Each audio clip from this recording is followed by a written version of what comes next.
A classic collection of children's fables. The Fox and the Grapes. A fox one day spied a beautiful bunch of ripe grapes hanging from a vine up in the branches of a tree. The grapes seemed ready to burst with sweet juice. The fox's mouth watered as he gazed longingly at them. A bunch hung from a high branch, and the fox had to jump for it. The first time he jumped he missed it by a long way, so he walked off a short distance and took a running leap at it. He fell short once more. Again and again he tried, but each time he could not reach the grapes. Now he sat down and looked up at the grapes in disgust. "What a fool I am," he said. "Here I am wearing myself out just to get a bunch of grapes. They are not worth my efforts. I am sure they are sour," and he walked off with his nose in the air. There are many who belittle what they cannot get. The Lion and the Mouse. A lion lay asleep in the forest, with his great head resting on his paws. A little mouse came along and ran over his nose, which woke the lion. The angry lion laid his huge paw on the tiny mouse and was about to kill him. "Oh, please," begged the poor mouse, "if you let me go, I promise to repay you in some way."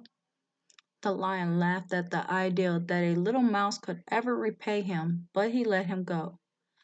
It happened shortly after this that the lion was caught by some hunters, who tied him with strong ropes to the ground. The mouse, hearing his roar, came and chewed through the rope with his teeth and set him free. "Was I not right?" said the little mouse. "Little friends may prove to be great friends." The Crow and the Pitcher. In a spell of dry weather, when the birds could find very little to drink, a thirsty crow found a pitcher with a little water in it. But the pitcher was high and had a narrow neck. No matter how he tried, the crow could not reach the water. He felt as if he could die of thirst. Then an idea came to him. Picking up some small pebbles, he dropped them into the pitcher one by one. With each pebble the water rose a little higher. The crow kept dropping in pebbles until at last the water was near enough to the top so that he could drink. A good use of wits may help you out. The Dog and the Manger. A dog was asleep in a manger filled with hay. He was awakened by the cows, who came in tired and hungry from working in the field. The dog leaped up and would not let the cows get near the manger. He snared and snapped at them as if to say, "This is mine." The cattle looked at the dog in disgust. "How selfish he is," said one. "He cannot eat the hay, and yet he will not let us eat it." When the farmer came and saw how the dog was acting, he took a stick and drove him out. Why keep and deny to others what you cannot enjoy yourself? The Tortoise and the Hare. A hare was making fun of the tortoise one day for being so slow. "Do you ever get anywhere?" he asked with a laugh. "Yes," said the tortoise, "and I get there sooner than you think. I'll run you a race and prove it." The hare was amused at the idea of running a race with the tortoise. He agreed to it just for the fun of it. A fox was asked to be the judge, and he marked the distance and started the runners off. The hare was soon far out of sight. To make the tortoise feel even more foolish for trying to race a hare, he lay down to take a nap until the tortoise had caught up. The tortoise meanwhile kept going slowly but steadily. After a time he passed the hare, sleeping peacefully beside the road. When at last the hare woke up, the tortoise was near the goal. The hare now ran his swiftest, but he could not pass the tortoise in time. Slow and steady wins the race.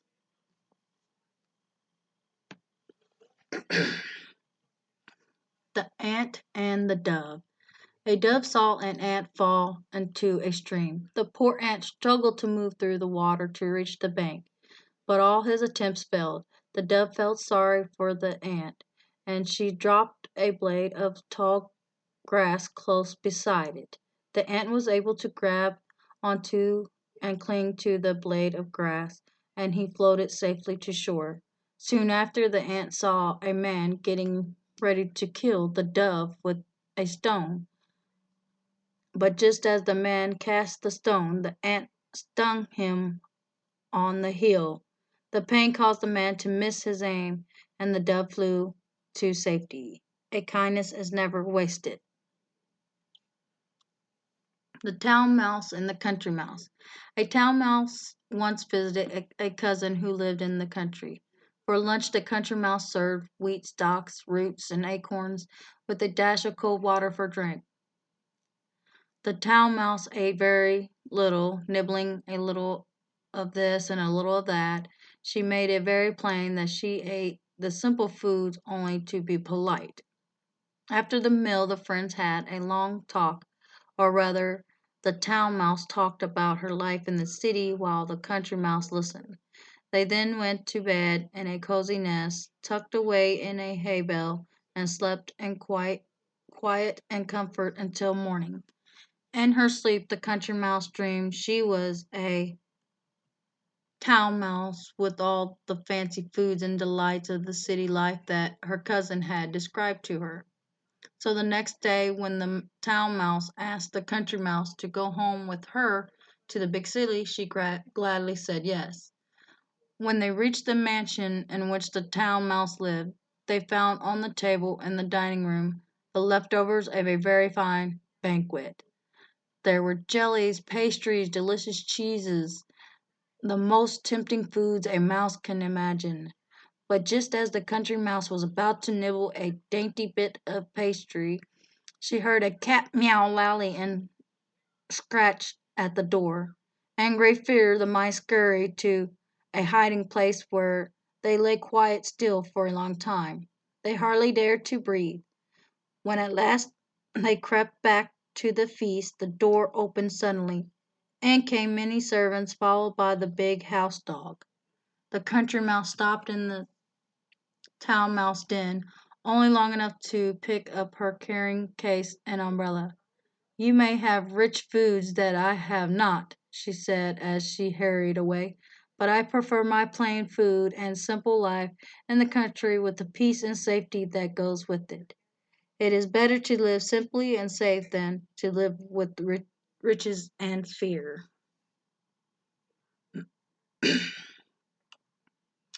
The ants and the grasshopper.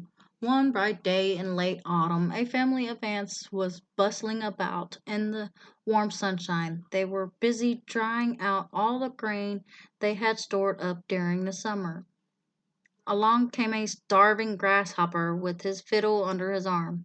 He came up and humbly begged for a bite to eat. "What?" cried the ants in surprise. "Haven't you stored anything away for the winter? What in the world were you doing all last summer?" "Oh, well, I didn't have time to store up any food," said the grasshopper. "I was busy making music and having fun. Before I knew it, the summer was gone." The ants shrugged their shoulders in disgust. "Making music, were you?" they cried. "Very well, then, now you can dance." And they turned their backs on the grasshopper and went on with their work. There's a time for work and there's a time for play. Two stubborn goats. There were once two goats who were each walking on opposite rocky sides of a mountain valley. It so happened that a large tree had fallen, forming a bridge between the two sides. Far beneath this bridge flowed a there flowed a wild river. Now the two goats each started to cross the bridge and looked up and saw each other. The trunk of the trees was large, but not large enough for one animal to pass another safely. One goat would have to wait for the other to cross. And do you think one goat would back up and allow the other to pass? No. These goats were both too stubborn. One goat set his foot on the log. The other did also. Each kept walking until they met in the middle, horn to horn. Neither would back up nor step aside. Instead, they locked horns and pushed at each other, and both fell down, down, down into the river below. It is better to step aside than to stubbornly step into disaster. The peacock's tale. The peacock, they say, did not at first have the beautiful feathers he has he now has. It seems that there was a time when the peacock begged Juno, the queen of the gods, for a rich train of feathers grander than any other bird. Juno granted his request. With his new gleaming tail of green, gold, purple, and blue, he strutted around proudly among the other birds. All who saw him envied him, which pleased the vain peacock greatly. The peacock then saw an eagle soaring high up in the blue sky. "Ah," said the peacock, "how amazing I will look when I fly with my new robe of feathers." Lifting his wings, the peacock tried to rise from the ground, but the weight of his magnificent train held him down. Never again could he fly up to greet the first ray of the morning sun or the rosy clouds at sunset. Instead, he would have to walk the ground with his long, heavy tail of beautiful royal feathers. Gain of riches can also bring loss of freedom.